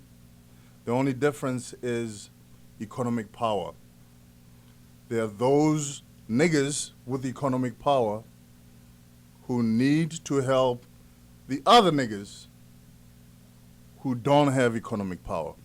So lift each other up. Yeah. Niggas to me are uninformed and not motivated to be informed, or unmotivated to be informed. And black people, they're only motivated to be educated just so they can get through the system, so they can get by. Yeah, for me, black people are like a social construct, kind of created just to kind of make us feel like we have a group. But in actuality, it's a construct that came so much out of like a descendancy of slavery that it doesn't have those defined characteristics, which is like language, home country. And when I look over at niggas, it's hard for me to divest or take away the initial like hard meaning that white Ku Klux Klan members meant for it to be used. But I grew up in a hip hop culture that tried to redefine it. So I mean, I think it's kind of like a changing dynamic with the whole idea of a nigga. I don't think that you should call the president a nigga. I'll say that from jump. But I do think that there's a place to try to redefine this craziness that we live in. Even if the word means king or God? Well, I mean it in the sense, yeah, but Niggaz, Niggas, get your ass on that tree. No, I don't think that's what it was meant for. Listen here, nigger. Yeah, hang that on nigger. That nigger. I agree. I understand where you come from. White power, nigger. Yeah. Is Bernie Sanders a nigga? Yeah. Yeah. Well, it would depend on if how you take the word. Like if anybody can call me nigga. I don't give a fuck what But it you're means. not hanging All from of a it, tree though. huh? But you're not hanging from a tree. All I'm saying is if somebody, and it's sad because a lot of us don't know our history, and I think that if you knew your great grandfather that got lynched, you would be hurt by that. Not you, I don't know. I'm hurt. Whoa. I'm hurt whenever I see it because I am not disconnected. No, I agree with you, but I'm talking about like on a real like personal level. What's happened is, unlike other groups, we don't really like have that tight knit where it's like your great grandfather. Right. Where like if you talk to somebody Jewish, they can tell you That's about my point. Uncle Saul, whose father was in this So if you internment knew camp at blah blah so blah if blah. you yeah. knew that they had hung your great grandfather, Jacob, whoever. Yes. Like my great grandfather, Aaron Moore. Yeah. He got ran out of Brooksville, Mississippi, and he had because the white folks wanted to accuse him, and they was screaming out nigga. And so I got one of them stories. And, and we need to connect to that. My That's all I'm grandfather, saying. absolutely. My grandfather got ran, was in the United States Navy in World War II in Chicago. He came home in his dress whites after the war, and him and a couple of his friends ran for their lives in their uniforms from racist white dudes over in a part of Chicago that is now black called Cicero, where when you see Dr. King walking down the street with his head bleeding, when he said Chicago is way worse than any place I've ever been in the South, he had just got hit in the head with a bottle in Cicero. So coming from Chicago, I have a definite, defined feeling about segregation because Chicago, I don't know now, it's turned into, I don't even know what it is. When I grew up, was incredibly segregated. I, for one, do not subscribe to that, and I got cats that don't. Do not subscribe to the separation of black. I am angered by the fact that so much bad shit happens to black people, and we whine, march, repeat, because we're disconnected from it. Because Trayvon is not my son. Because, yes, he is. You have to look. We have to start looking at it that way. Yes, he is. Yeah. I feel the pain for any of my people anywhere in the world. When I see people who look like me go through what people go through because of police brutality, because of any kind of oppression, that's pain for me. Right. I don't have to have a direct connection. I don't have to have a personal relationship with that story. Yeah, you do, but on a personal level, if it's your grandmama, like you brought up, if you said that, it brings it to a place where you will definitely fight against that. I think in South Africa, as an example, the Zulus ran them out. They tried to institute that slavery stuff. The Zulus ran them out. Up out of here. And I'm saying, like, I guess, Zulu, yep. yeah, for us here, I just feel like we have reappropriated this word partially because we don't really connect to that reality of how people were being castrated and it was being screamed out. And I've used it myself, so I'm not judging anybody. But people were castrated. But it was a conscious effort to take something that was great and turn it negative. That's fine. All right, so gotta go. Gotta take a break. Final thought. Gonna wrap it up. Spending money with you and you don't respect our lives. You got me fucked up, nigga. What? You thought my people wasn't capable of unity. You are watching T Radio V, radio in TV.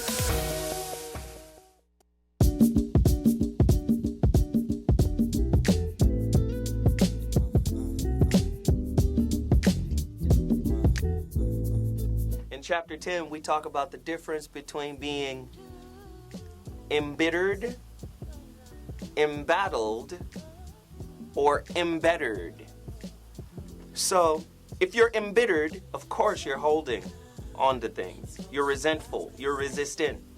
If you're embattled, you're fighting. No, I don't accept that. I don't want that.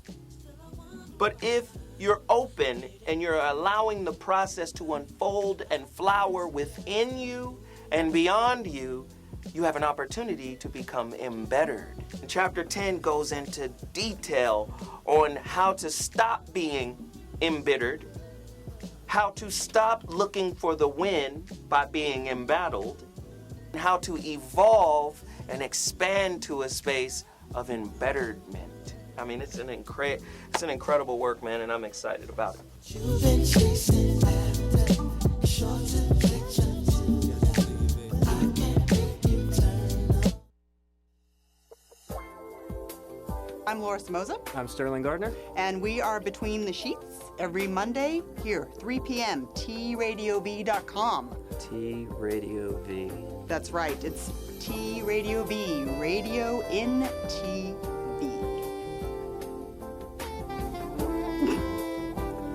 What is that face? He wants to see our hands. That's radio in TV. Wah, wah, wah, wah. We're not a couple. You are watching T Radio V, radio in TV.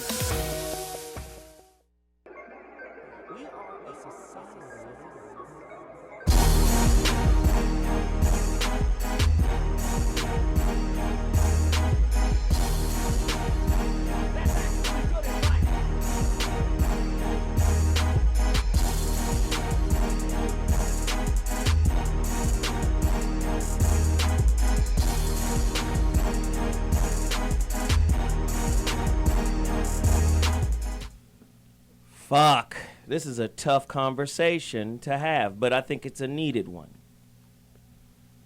I'm tired of uppity black folks telling quote unquote lower black folks to sit up straight and wear a tie and, don't pronounce your words right and all of this and that. Not to say that there isn't a place for that, but there is a place for proper enunciation. There is a place for proper presentation, but there is no place for condescension and judgment coming from your own. Because you don't understand them through the filter that you're looking at them through. Right? If the white man who gave you your system can't recognize intelligence or genius in a black man, what makes you think you can by using his way? You got to repeat that. I just think that has to be brought up. I think that's important. Right? So I'm going to say this. The pursuit of pathological societal benchmarks equals, to me, social chemotherapy. Remember, there will always be horrible side effects. That's right. Can you maintain self-identity by going through their system?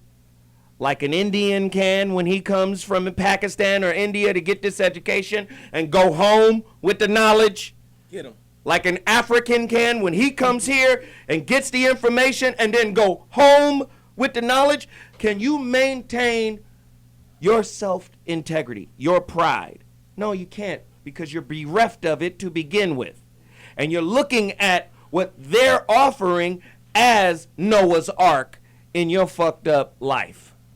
So then you get the motherfucking reef or you get the, what is it? Little raft. The little buoy. You own it. You're like, oh shit, I'm safe. Dinghy. The dinghy. They pulling me in. I'm getting on the boat now. I'm better than all you niggas still drowning. That's the part that fucks with me. You cannot cleave to the breast of the world's greatest terrorist and super predator and then turn around and look at your own as a super predator because the super predator gave them the definition of it. They created the super predator after their own likeness. Wow. And then told you, because you trying to be like them, that you should shun the super predator that looks like you. You know what a super predator is? The company Bayer. Bayer. Oh, yeah. Bayer. B-A-Y-E-R. How the fuck does Bayer create a medicine that gives kids HIV? And when they found out, instead of sending all the motherfuckers to jail, they allowed Bayer to take that product and send it to France and still make a profit off of it. And the governor of Michigan. Do you understand? Detroit. You can't look at a psychological, pathological terrorist as the benchmark for good, for the right way. This is how you should be. And this is what our sad, lost, bougie black folks are doing. Let me tell you what education is about. Education is about illumination, not memorization. Illumination. Illumination of self, like a contextual understanding of everything that's going on. That's a free human being. If you're not illuminated, you're not educated. You got to understand that. Yeah, you got a good job because you was able to go to school and you got a degree and you memorized some shit and you fresh. And you fresher than the people you left behind because now you're in a different tax bracket. You fresh. But the reality of it is when you look at our community, we're the most disaggregate. When you look at our community, we're the most disorganized. When you look at our community, we're the most critical of each other. Right? We're the most condescending toward each other. We're the most unforgiving. We're not even in a position to be rivals on the street as Crips or Bloods, or rivals in the street as corporate rivals. At least Bill Gates was able to cut a check to Steve Jobs when Apple fell on its face. And that's my chief rival. But here's a check for $150 million to resuscitate Apple and bring us the iMini and the iPod and all of this. Don't kill him. Come on, here's some more money to stay. I need you in the game. I need somebody to push me. We got beef and hatred towards each other. We wouldn't even do that. Fuck that bitch ass nigga. I ain't finna help that nigga. Right? Then the other thing. You gotta stop using his history to define you.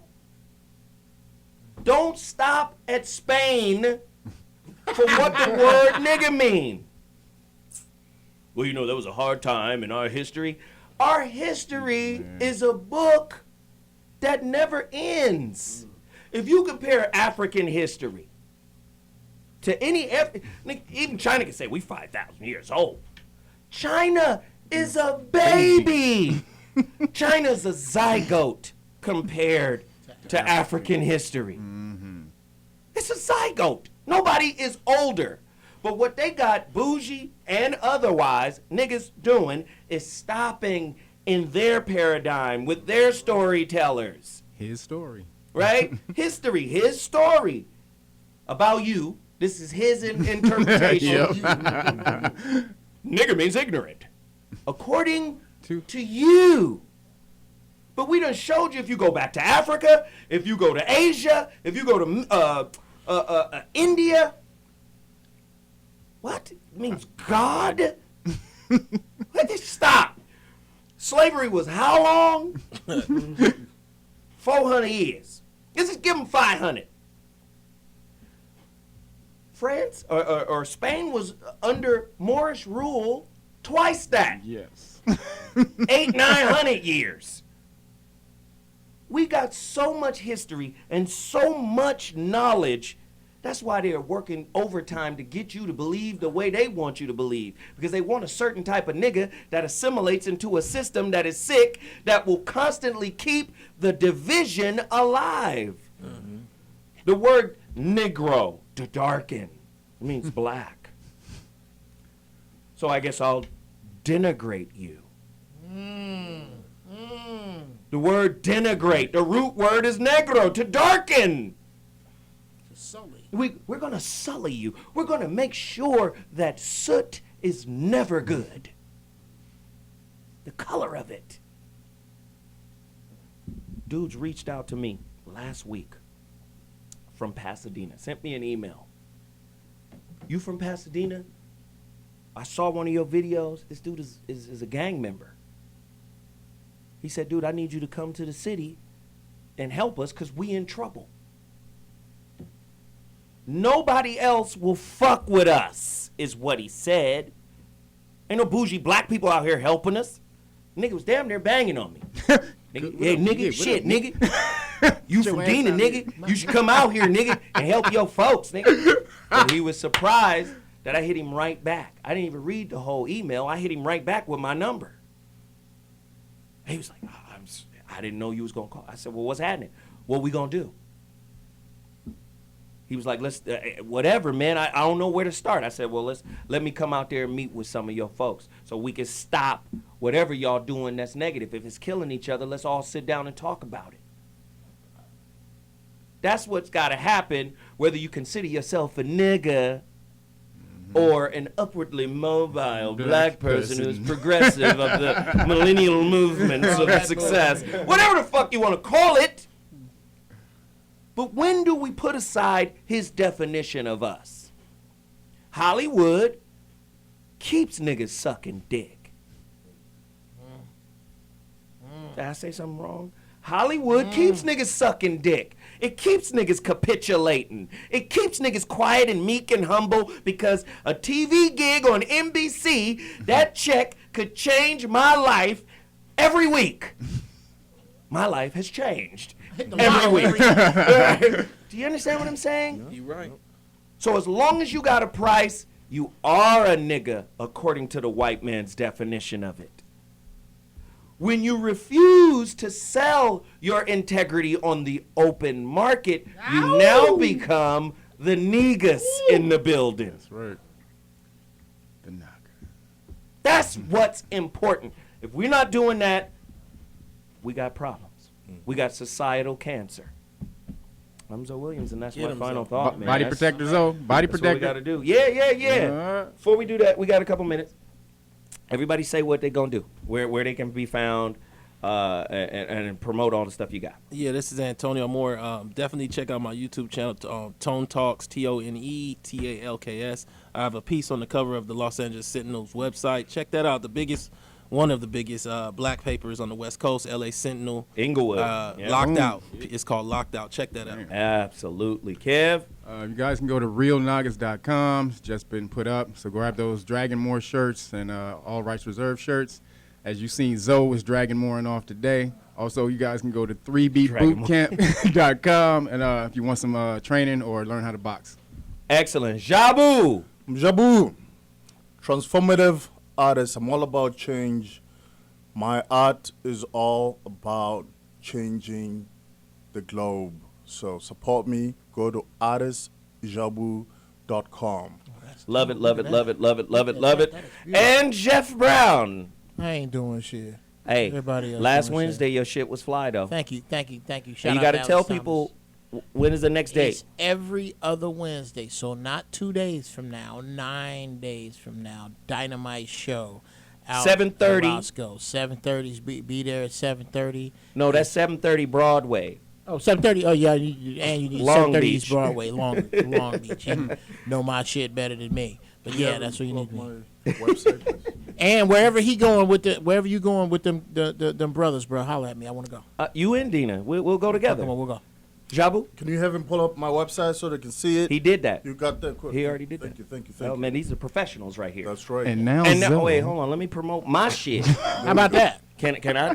You sure can. Go ahead. Now, I'll wait. On my show, goddammit. I'll wait. We got time. So, this is what I need you to do. He cracking his knuckles and everything.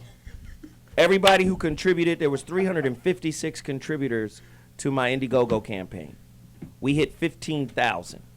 That was our short-term goal. I appreciate everybody for doing it. A lot of people are hitting me up right now asking how can they continue to contribute because we only hit 20% of our initial goal. If you want to contribute, I'm asking you to cash mob me now. Go to paypal.com and put in my PayPal email address, which is zowilliamsorders@gmail.com. ZOWILLIAMS orders@gmail.com. zowilliamsorders@gmail.com. Also, if you want a copy of the Relationship Dismount, How to Stick the Landing When Exiting a Toxic Relationship, you got to go to my website, IamZoeWilliams.com. I'm asking that you guys cash mob me now because I'll be going to the post office tomorrow morning to drop these off at 9 a.m. Appreciate everybody's support. Now let me get the body protector on so Kevin can get his punches off. Oh, shit. Thank you, Mr. Yeah. Cheap Shot Artist. Shit. Oh, this is on the air? Yeah. Oh, you. Oh, shit. I don't need to get out the way, do Zoe about to get the poop knocked out of him. Okay. Don't hit me, because I ain't in your class. I got a razor in my bag. Zoe can't even get the thing up. Looking like, hey, what's Floyd Daddy name? Hey, why this shit so high? Glory. That's Floyd Senior. Hey, do some Floyd Senior for us. Over there looking like Floyd Senior. Hey, man, tighten that shit up. Hey, Kev. You don't want it loose. You don't want it loose. So about to loose get it ain't knocked out. shit. Be quiet, Jeff. Loose. Make it tight. Make it tight the back. So about to get knocked out. It ain't shit loose, bro. You gonna put? Kev, where your gloves at, bitch? You gonna put something on his face? You know you ain't got no You aim. got them animal knuckles, man. Oh, yeah.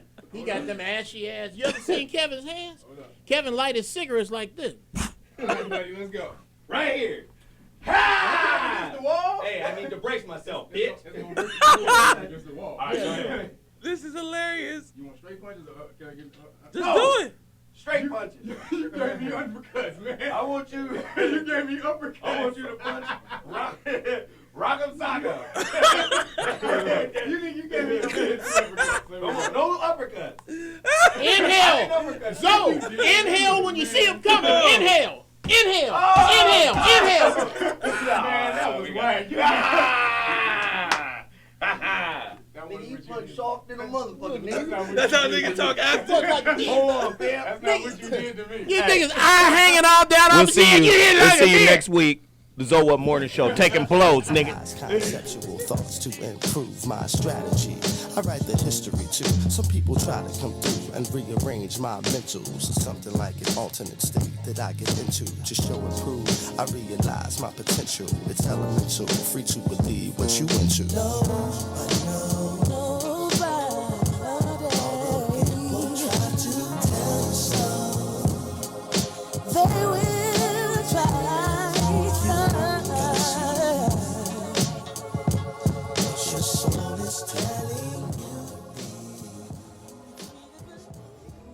You are watching T Radio V, Radio and TV.